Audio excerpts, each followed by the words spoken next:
Om Shanti. Good morning. साकार मुरली 4 जनवरी 2024। बाबा का मीठा मीठा लेटर हम मीठे मीठे बच्चों के मीठे मंथन के लिए। मंथन शुरू करने से पहले आज के समान में स्थित हो जाते हैं। मैं व्यर्थ के बोझ से हल्का हूँ, एकदम लाइट और माइट, एकदम हल्का। देह से बिल्कुल न्यारे हो जाए,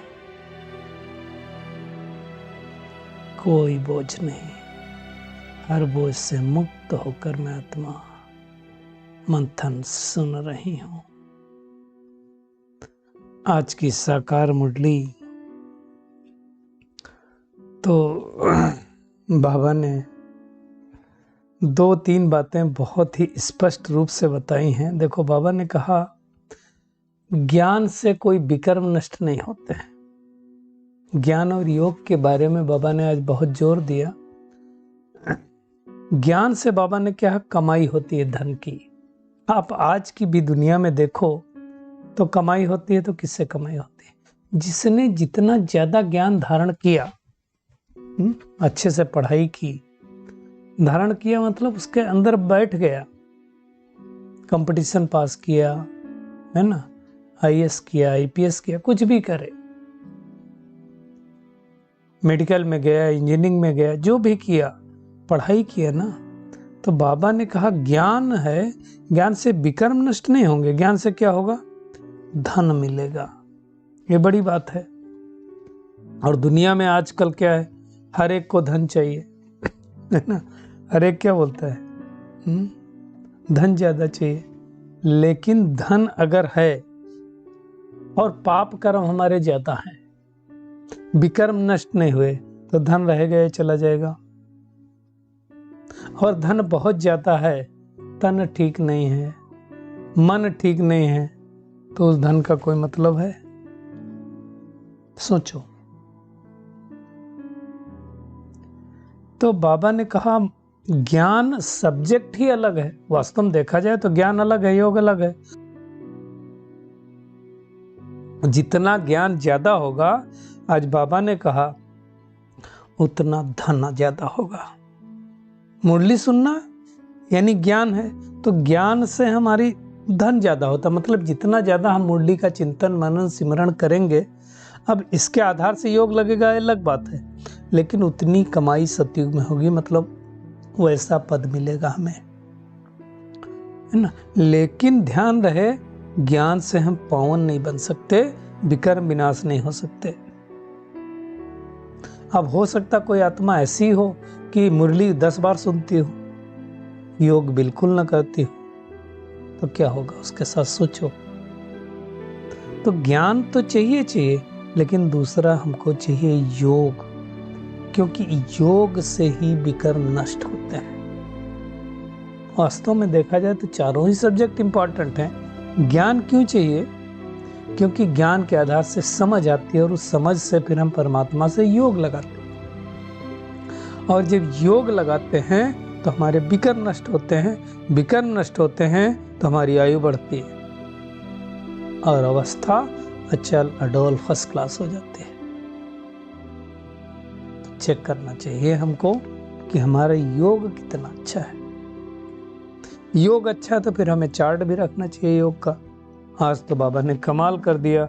बाबा ने कहा 8 घंटे का याद का चार्ट बनाना है। कोई कहे, बाबा ने कहा मैं नहीं मानता। कोई कहे मैं 8 घंटा याद करता हूँ, 6 घंटा भी बाबा नहीं मानता। और करना 8 घंटे याद है, तब जाकर के लास्ट में करवाती तो अवस्था होगी। बाबा ने आज स्पष्ट रूप से कहा चार्ट नहीं लिखते हैं तो मतलब लज्जा आती है। चार्ट रखेंगे तो सच बताना पड़ेगा ना, झूठ तो लिख नहीं सकते। तो चार्ट लिखने में इसलिए लज्जा आती है, इसलिए बहुत सारे लोग रखते नहीं। मेजोरिटी लोग क्या करते हैं, जनवरी महीना आया तो जनवरी में रख लिए, जनवरी गई बस, यानी रात गई बात गई। क्यों भाई? खाली जनवरी में पुरुषार्थ करना क्या? जनवरी में स्पेशल करना ओके, ब्रह्मा बाप की मदद मिलती है, इसमें कोई डाउट नहीं है। परंतु जनवरी मास इसलिए पुरुषार्थ करना है कि 1 महीना हम कर लेंगे तो आगे कंटिन्यू रहे। तो हमारी अचल और अडोल अवस्था बनेगी ना, तो हमारा बोलचाल फर्स्ट क्लास होगा। बाबा कितने दिनों से बोल रहा है, मीठा बोलो, मीठा बोलो, अच्छा बोलो।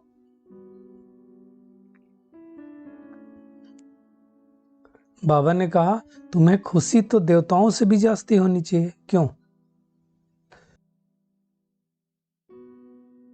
बाबा कहता क्योंकि देवताओं को क्या होगा, देवता पढ़ाएंगे। अभी मनुष्यों को मनुष्य पढ़ाते हैं, हमें कौन पढ़ाता है? स्वयं परमात्मा पढ़ाते। तो हमारी ऊंची डिग्री हुई है, देवताओं की हुई। और ये लॉटरी इस पुरुषोत्तम संगम युग पर ही मिलती है, बाकी कभी मिल नहीं सकती है। तो बाबा कहता तुम्हारे में सारे नॉलेज है, तो क्या करना है, वो दैवी गुण धारण करना। हमारे में नॉलेज है, वे सृष्टि बदलेगी, सृष्टि बदलेगी तो कलयुग परिवर्तित होगा। तो उस परिवर्तन से पहले अपने संस्कारों का तो परिवर्तन करना है। और हर आत्मा को बाबा ने कहा ये ज्ञान दे देना है, नहीं तो लास्ट में उलाहना देंगे। कोई भी रह जाएगा तो उलाहना देंगे। अब आपने एक बार ज्ञान दे दिया, समझ दे दी, फिर चले ना चले उनका पार्ट। कल्प पहले जिसने जो पद पाया होगा, जो ज्ञान में चले होंगे, वो चलेंगे। बाबा ने कहा पिछाड़ी आने वालों में भी माला के दाने बनने की मार्जिन है। जैसे दुनिया में नवधा भक्ति करते ना, 9 प्रकार की भक्ति होती है, किसी दिन चिंतन डिस्कस करेंगे, आज उसमें नहीं जाएंगे। तो बाबा कहता है यहां भी चांस मिल सकता है, जो रात दिन मेहनत करेंगे उनको चांस मिल सकता है। सोचो भगवान आकर के कैसे पढ़ाता होगा, ना उसके हाथ है ना पैर है। श्री कृष्ण को तो सब कुछ है ना। तो बाबा कहता तुम्हें सबको समझाना है कि एक कल्प 5000 वर्ष का है। कई लोग सोचते 7 का है, कोई 10 का है, हाँ, कोई मानते भी हैं 5 का है। देखो अंत समय में सबको मालूम पड़ेगा कि भगवान आया हुआ है, और उस समय दौड़ेंगे तो कहाँ जाएंगे। अभी सपोज लास्ट समय आ जाए और पता चल जाए सबको परमात्मा आबू में आ गया है, क्या होगा? भगदड़ मच जाएगी। हमने तो उस दिन देखा एक छोटा सा प्रोग्राम था शिवानी बहन का, 10,000 लोग ही थे, तो रोड जाम हो गई थी। और भगवान का जिस दिन पता चल जाएगा तो कोई निकल नहीं पाएगा। तो बाबा कहता है ये सब होगा, एक दिन अखबार में भी पड़ेगा। तब भागेंगे, कर कुछ नहीं सकते हैं। तो शिव बाबा हमें ये सब बातें सिखला रहा है। बाबा कहता है मंथन कौन करेगा? मंथन तो तुमको करना है ना, ब्रह्मा को करना होता है। विचार सागर मंथन कौन करेगा? हम बच्चे। बाबा ने 2 टूक शब्दों में कहा कोई का मंथन बिल्कुल चलता ही नहीं। मतलब पुरानी दुनिया याद आती रहती है। बाबा कहता पुरानी दुनिया भूल जाओ, और हमको पुरानी दुनिया, पुराने लोग याद आते हैं। बाबा फिर भी दिलासा दिलाता है कि हाँ भाई, नंबरवार राजधानी स्थापित हो ही रही है। बाबा ने कहा मैं राजधानी स्थापित कर देता हूँ, बाकी सबको वापस ले जाऊंगा। और ले जा करके क्या करेगा? परमधाम में बिठा देगा। नीचे तो नहीं आ सकते ना दोपहर से पहले। बाबा ने कहा वास्तव में देखा जाए तो आदि सनातन देवी देवता धर्म को ही हीरो हीरोइन पार्टधारी कहा जाता है। मतलब सतयुग त्रेता में जो आत्माएं जाती हैं उनका हीरो एक्टर का पार्ट है, खास करके सतयुग में। हीरा जैसा जन्म और कौड़ी जैसा जन्म, ये हमारे लिए गाया गया है। तो अभी हीरे जैसा जन्म है, सतयुग में सोने जैसा होगा, त्रेता में चांदी जैसा होगा, द्वापर में कापर जैसा होगा, फिर कौड़ी जैसा हो जाएगा, लोहे जैसा हो जाएगा। तो हम कितने भाग्यवान हैं, हमें भगवान पढ़ाते हैं। हमको ही तो राम राज रावण राज पता चला। आज बाबा ने कहा सगीर बुद्धि और बालिक बुद्धि की बात करती है। सगीर मतलब थोड़ा कम बुद्धि, डेवलप जब नहीं हुई होती छोटे बच्चों की, तो सगीर बुद्धि होती, कम समझ सकते हैं। फिर धीरे धीरे बालिक बुद्धि हो जाती है। तो बाबा ने कहा चेक करो कि हम योग में ढीले तो नहीं। हमें चेकिंग करनी चाहिए कि योग में हम कितने ढीले हैं या तेज हैं, क्योंकि याद में रहने की ही मेहनत है। और जो याद में रहेंगे उनका चार्ट तो बहुत अच्छा होगा। बाबा ने आज कहा बाहर वालों के तो बड़े गोरख धंधे रहते हैं, तो सच बात है। अब कल हमने सोचा चलो 6:30 बजे भाई पहुंचते हैं मेडिटेशन के लिए। अब उसी टाइम कोई ऑडिटर आ गया तो 7 बज गया। तो क्या होता है कि ये गोरख धंधा है ना। बाबा ने कहा वहाँ जो यहाँ रहते मतलब सेंटर पे रहते हैं, आबू में रहते, उनको कोई गोरख धंधा नहीं। तो बाबा ने कहा कम से कम भोजन बनाते, काम करते 8 घंटा मुझे याद करो तो कर्मातीत अवस्था होगी, नहीं तो कर्मातीत अवस्था हो नहीं सकती।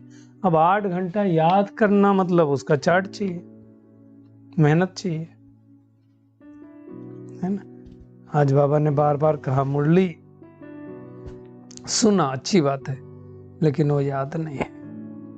तो खुद साकार ब्रह्मा बाबा कहता है कि आज मैं भोजन करने बैठता हूं फिर भूल जाता हूं। ऐसे बाबा ब्रह्मा बाबा कैसे याद करता है, उन्होंने बताया कि बाबा आप तो भोक्ता हो, है ना।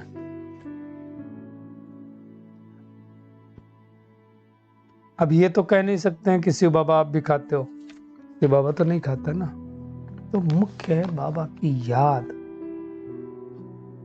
तो आज बाबा ने मुरली की सब्जेक्ट मतलब ज्ञान अलग, योग अलग। वैसे तो हमेशा ही अलग बोलता है, परंतु कई बार बाबा कहता है ज्ञान भी जरूरी है, खाली योग से ही सब कुछ नहीं होगा। बेसिकली कुल मिला करके एक ही बात है, चारों ही सब्जेक्ट चाहिए। ज्ञान चाहिए, ज्ञान की समझ से योग चाहिए, योग के आधार पर धारणा चाहिए, और धारणा के आधार पर सेवा चाहिए। बाबा ने आज अलग अलग नामों को भी बहुत याद किया, सोमनाथ, बबूलनाथ, सब उसके नाम। अब देखो सोमनाथ मंदिर में पूरे अभी 12 ज्योतिर्लिंग भी बना दिए गए हैं। अभी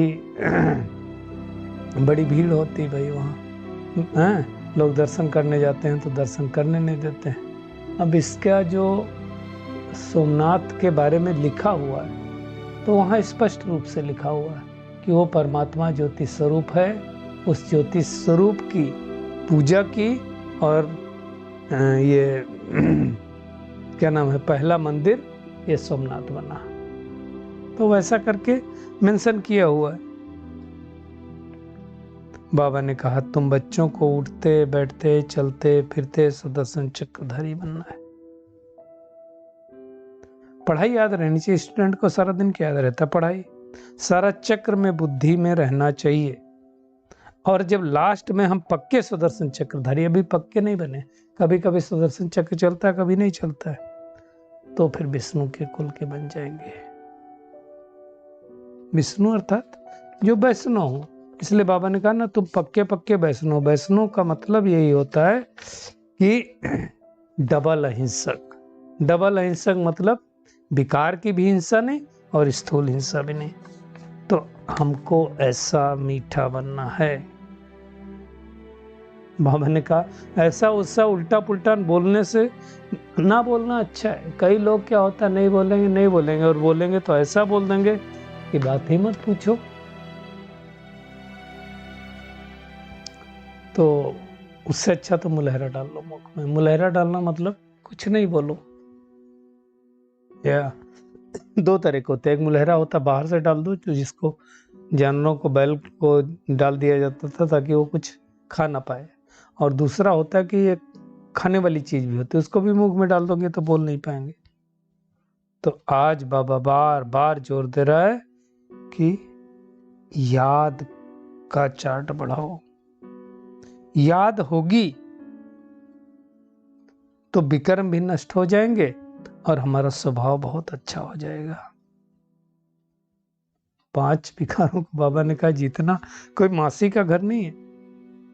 चार्ट से तो मालूम पड़ जाता है ना। इसलिए बाबा हर एक हम सबको सावधानी दे रहा है कि हम याद का चार्ट बढ़ाएं और धीरे धीरे करके 8 घंटा लेके जाना है। बाबा ने कहा देखो निश्चय रखो ये खेल अनेक बार हुआ है, अनेक बार हमने जीत पहनी है, फिर से पहनेंगे तो निश्चय होगा।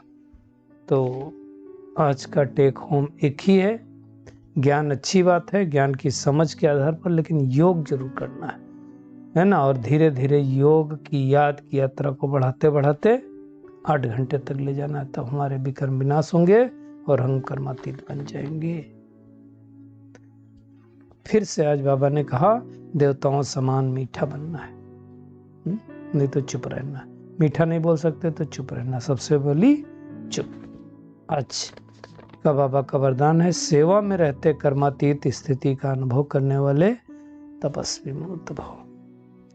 बाबा ने कहा देखो भाई, समय बहुत कम है, सेवा बहुत बड़ी हुई। अभी भी देखो बहुत सारे शहर हैं, शहरों में तो फिर भी बाबा के सेंटर है, गांव में जल्दी मिलेंगे नहीं, गांव साइड बहुत कम सेवा है। तो बाबा ने कहा सेवा बढ़ाओ, लेकिन सेवा में माया आती है, क्योंकि हम एक दूसरे के संपर्क में आते हैं तो फिर स्वभाव संस्कारों का टकराव होता है, स्वार्थ भी होता है, तो माया नया नया रूप धारण करके आती है। इसलिए बाबा ने कहा सेवा और स्व स्थिति के बैलेंस का अभ्यास करो। सेवा करो लेकिन स्व स्थिति गड़बड़ ना हो। मालिक हूं, कल भी बाबा ने कहा था मैं मालिक हूं, कल बाबा ने कहा था मैं करावनहार हूं आत्मा, कर्मेंद्रियां क्या है, करनहार है। आज बाबा ने कहा आप मालिक होकर के कर्मेंद्रियों रूपी कर्मचारियों से सेवा लो, और मन में एक बाबा दूसरा न कोई, तब हम कर्मातीत अवस्था के करीब पहुंच जाएंगे, तपस्वी मूर्त बन जाएंगे। तो ऐसी मेहनत करनी है। स्लोगन है कारण रूपी निगेटिव को समाधान रूपी पॉजिटिव बना दो, कारण को निवारण में बदल दो।